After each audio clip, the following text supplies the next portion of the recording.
Солтүстік Қазақстан тарихи өлкетану музейіне ескі фотосуреттер мен аңдардың тұлыптары ғана қойылған деп ойлау қателік пе? Экспозициядағы әрбір панорама неге арналған? Палеолит дәуірінен біздің уақытқа дейін саяхат жасау үшін қанша залды аралау керек? Бұл туралы Welcome to Kazakhstan жобасының жаңа шығарылымында айтамыз.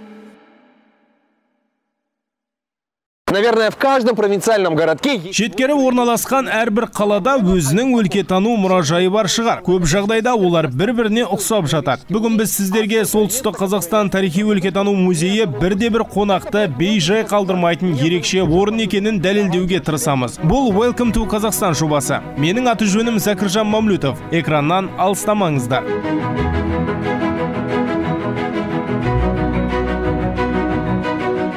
Музей сонау 1924 жылы пайда болды. Құрылғаннан кейін бірнеше жыл мекен жайын ауыстырды. Ақыры 1968-де құнды жәдігерлердің барлығы Көпес Аркелдің үйіне көшірілді. Содан бері мұражай даму үстінде. 1985 жылы мұнда бейнелеу өнері бөлім ашылды. Ал 21 ғасырда залдар ауқымды қайта жаңғыртудан өтті.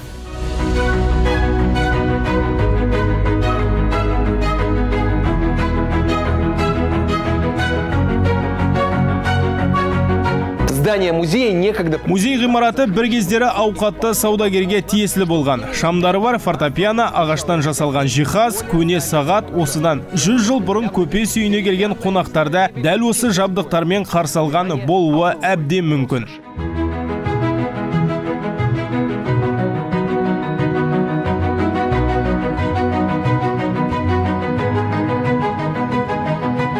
Вообще, это, конечно, здание очень удивительное по своему архитектурному строительству. Вот это, обратите внимание, но это легенда.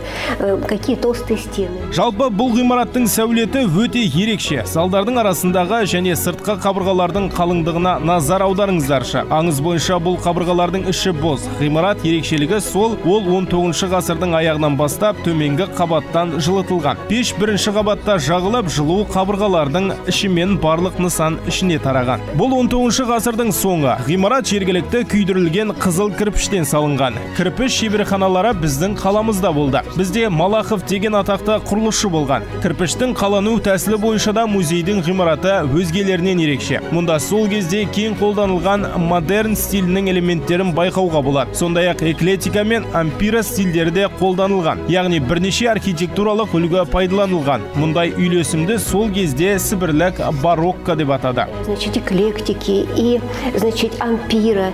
И вот это вот сочетание всех нескольких архитектурных стилей в то время назвали стилем сибирское барокко.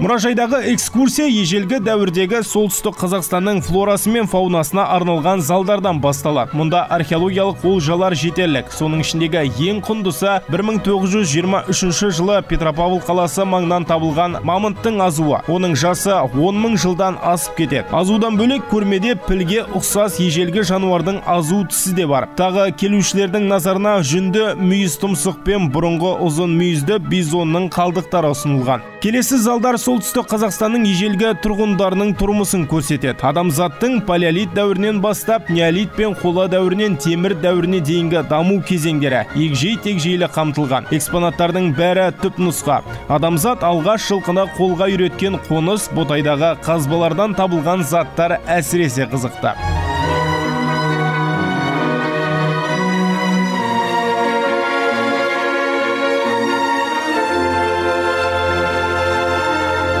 это не просто череп. Бұл жай ғана бас сүйек емес, ежелгі медицина дамуының дәлелі. Онда тесіктер бар. Олардың көмегімен миға трепанация жасалған. Ғалымдардың пікірінше бас сүйек бақсыға тиесілі болуы мүмкін. Ол Ботайдағы қазба жұмыстарынан табылды.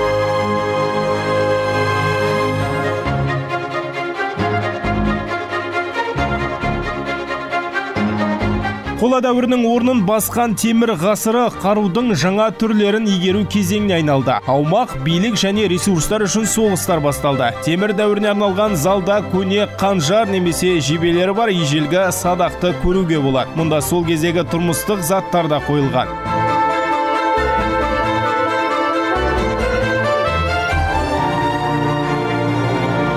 В ноябре 2006 года нашу экспозицию музея. 2006 жылдың қарашасында біздің музейге Нұрсұлтан Әбішұлы Назарбаев келіп, жоғары бағасын беріп, біздің мекемені республикадағы ең үздік музейлердің бірі деп атады. Әрине, экспозицияны жаңарту бойынша жұмыстар үнемі жүргізілуде. 2016 жылы қазақ хандығы мен қазақ этнографиясының құрылуына арналған зал мен тәуелсіздік жылдарындағы Солтүстік Қазақстан облысы залының экспозициясы құрылды. Сондай-ақ Қазақстан Халықтар Ассамблеясының қызметі де көрініс тапқан. В годы независимости и в которой также отражена деятельность Ассамблеи народа Казахстана.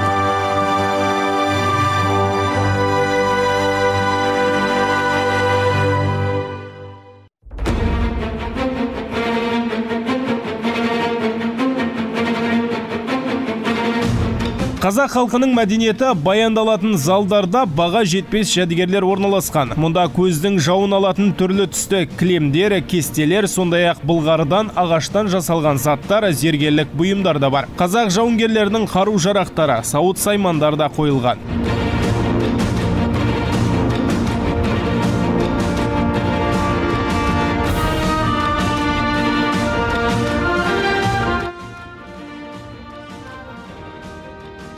Біз қазақ хандығының және қазақ этнографиясының қалыптасу залында тұрмыз. Осы залда ұсынылған бірегей экспонаттардың бірі қазақтың дәстүрлі әйелдер костюмы. Ол 20 ғасырдың басына тиесілі. Бұл қамзол, кестелі көйлек және кимешек. Мәселен, кимешекті әйел бірінші ұлы дүниеге келгеннен кейін киген. Ал мынау кебіс. Ол күміс түймелермен безендірілген. Мұндай аяқ киімді тек ақсүйектер киген. Сондай-ақ кебістің оң солы болмаған. Яғни кез келген аяққа кие беруге болатын. Мына сөреге шілтерлер қойылған. Олар алтын және күміс жіптермен тігілген. Шілтерлер аяқтың басы көрінбес үшін кереуеттің астыңғы бөлігін жабуға пайдаланылған.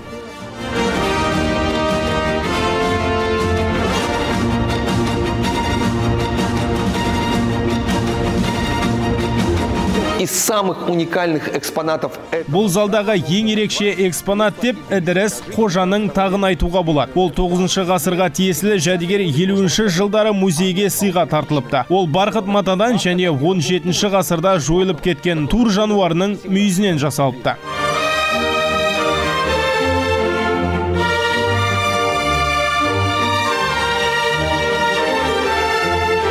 Келесі залдардың барлығы Петропавлдың тарихынан сыр шертеді. Экспонаттар 1752 жылы негізі қаланған Әулие Петр бекінісі құрылысынан бастап бүгінгі күнге дейінгі аралықты қамтиды. 19 ғасырдағы көпестердің гүлдену кезеңіне 1917 жылғы революцияға, Ұлы Отан соғысына қатысқан солтүстік қазақстандықтар туралы деректерге ерекше көңіл бөлінді.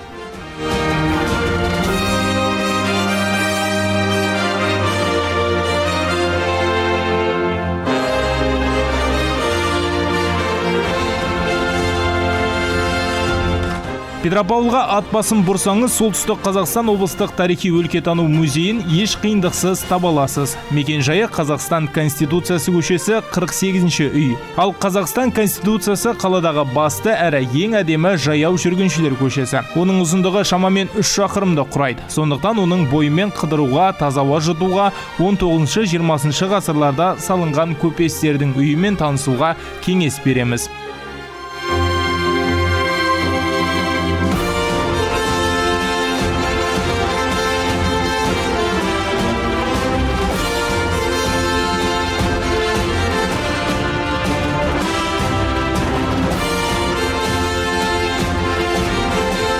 Северо-Казахстанский краеведческий музей. Солтүстік Қазақстан облыстық тарихи өлкетану музейі қала қонақтары үшін жай ғана орын емес. Бұл жерге келген кісі ежелгі дәуір мен бүгінгі күннің аралығындағы қызықты деректермен таныса алады.